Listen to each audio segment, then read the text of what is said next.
Bonjour David Bavrez. Bonjour. Merci d'être avec nous. On vous attrape entre deux avions. Hein. C'est vrai que c'est pas évident. Enfin, vous voyagez beaucoup. Plaisir. Et vous êtes très occupé. Alors, ça nous fait plaisir de vous avoir au cœur de l'été sur le plateau de BFM Business. Je rappelle que vous êtes investisseur, David, installé à Hong Kong depuis 2011 maintenant. Hein. Vous êtes au pouvoir depuis plus longtemps que Xi Jinping. Hein. Je ne suis pas au pouvoir. Il est arrivé après vous. Vous êtes auteur de Chine-Europe, le grand tournant aux éditions du Passeur. Ce que vous retenez, vous, du sommet de Pékin, on va revenir un petit peu là-dessus avec vous, David Bavrez, c'est que l'Europe n'a pas compris en réalité l'état d'esprit de la Chine. Pourquoi ? C'est-à-dire que pour les Chinois, l'Europe n'existe pas. C'est ça le vrai message. Ce sommet qui remonte à pour les Chinois ? Une dizaine de jours, il devait durer 2 jours. On devait parler d'économie le second jour. Donc les Chinois ont dit on ne veut pas en parler, on ne parle pas. Et on a acté d'un déficit de 300 à 400 milliards de dollars par an de l'Europe vis-à-vis de la Chine.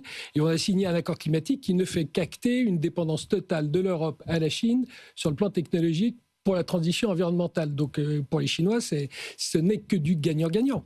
Mais il y a quoi s'il n'y a pas l'Europe ? Qu'est-ce qu'ils voient les Chinois dans le monde s'ils ne voient pas les Européens ? Ce qu'ils font depuis maintenant, depuis la crise de 2008, c'est qu'ils divisent, c'est l'art de la guerre, ils divisent l'Europe en s'attaquant aux maillons faibles qui aujourd'hui sont la Hongrie et l'Espagne et qui permettent de pénétrer commercialement l'ensemble de la zone sans faire aucune concession sur les conditions pour nos sociétés à l'entrée au marché chinois. Un peu comme les négociations entre Washington et Bruxelles où il y a 15% d'un côté, il n'y a pas de contrepartie ?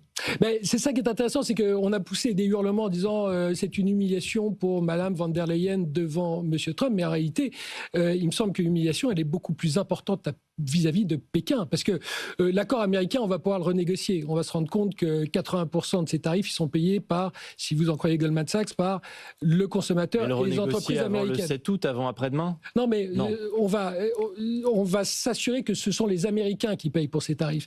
La Chine, c'est très différent. La Chine, ce qu'on a, c'est ce que j'appelle un second choc chinois qui arrive. Donc le premier choc chinois, ça a été en 2001 quand la Chine est rentrée dans l'OMC. Et la Chine a fait ce qu'on ne voulait plus faire. Mais aujourd'hui, la Chine fait ce qu'on souhaite faire.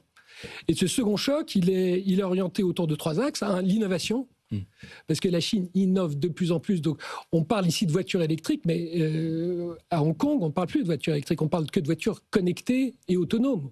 On a déjà marié hardware et software, qui est la manière de digitaliser les industries du XXe siècle et les digitaliser au XXIe. Prenez la grande surprise des 12 derniers mois, c'est la pharmacie. Et les biotech. Les Chinois trouvent maintenant 30% des nouvelles molécules. C'est-à-dire qu'ils sont en avance sur les États-Unis. Donc le premier point, c'est l'innovation. Le second, sur les surcapacités industrielles. Parenthèse là-dessus, ça vous fait un choc, vous aussi, qui vivez là-bas, entre Hong Kong, Pékin, Shanghai, quand vous revenez en France ?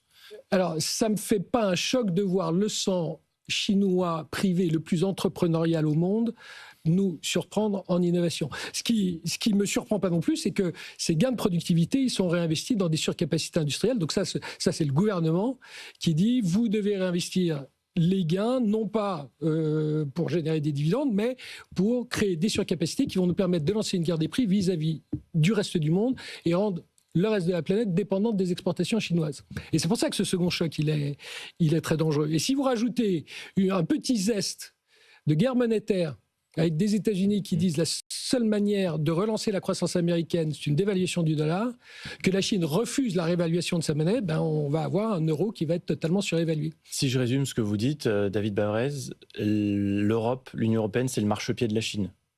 C'est surtout qu'on n'existe pas. Et que donc il faut qu'on décide, soit on se ressaisit. Et c'est tout l'enjeu du chancelier allemand aujourd'hui, c'est que dans ce monde qui est surendetté, il n'y a qu'une grande puissance qui est sous-endettée, c'est l'Allemagne, qui a 1000 milliards d'euros sous le pied et qui, en fonction de la manière dont il va hésiter, va permettre ou non de remettre l'Europe sur l'échiquier mondial. Ça tient à ça, la réussite de l'Union européenne face aux géants chinois ? Malheureusement, quand vous êtes très endetté, vous perdez votre souveraineté. Et que les seuls qui ont encore une souveraineté potentielle en Europe, c'est l'Allemagne. Ils l'ont perdu avec le gaz russe, avec la défense américaine et avec les exportations chinoises. Et je pense que le chancelier Merz a un agenda de 5 ans pour rendre à l'Allemagne sa souveraineté. Ce que nous, naturellement, nous n'aurons pas en France. Et en même temps, vous disiez, David Bavrez, la Chine a tendance à diviser les Européens pour mieux régner. C'est vrai que ça reste difficile. d'unir et d'unifier quand on est 27. Et on l'a vu, je reparle à nouveau de la guerre commerciale avec Donald Trump.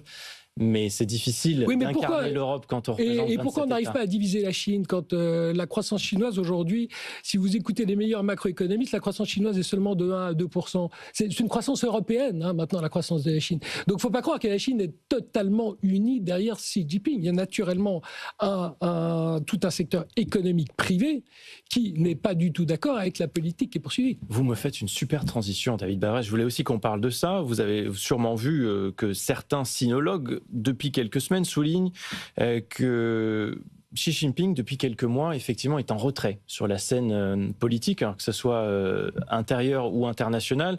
On l'a vu au sommet des BRICS, où il était, son absence a été remarquée. On remarque aussi que le PCC, qui s'est réuni fin juin pour mettre en place de nouvelles réglementations pour régir ces organes décisionnels.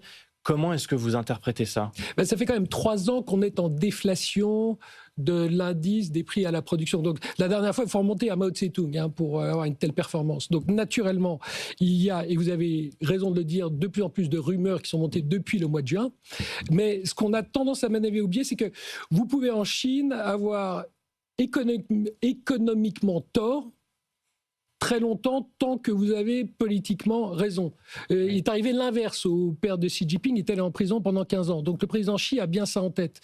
Et aujourd'hui, ce ralentissement économique dont le coût est supporté entièrement par la population, c'est quoi qu'il vous en coûte, donc c'est très différent de chez nous, ce coût qui est économiquement important, en fait, est contrebalancé par ce mot magique, humiliation, où Xi dit à sa population, le 19e siècle, c'est la Chine qui est humiliée par l'Occident, le 21e siècle, c'est le siècle où la Chine va humilier l'Occident. Et en même temps, le président chinois, en réalité, il a toutes les cartes politiques en main jusqu'à maintenant, donc pas question qu'il parte tout de suite, il contrôle absolument tout. Non, alors ce qui est en discussion, c'est le Standing Committee, donc le comité permanent, les 7 personnes qui dirigent la Chine, où à la fin du mois de juin, il y a un communiqué qui appelle à une décision plus collégiale, ce qui était historiquement la Chine depuis Mao, plutôt qu'une seule personne qui dirige. Donc peut-être un changement de paradigme qui ne veut pas dire pour autant changement de président. Exactement. Ouais. Merci beaucoup, David Bavrez, d'être venu nous voir ce matin, investisseur installé à Hong Kong, auteur de Chine-Europe, le grand tournant.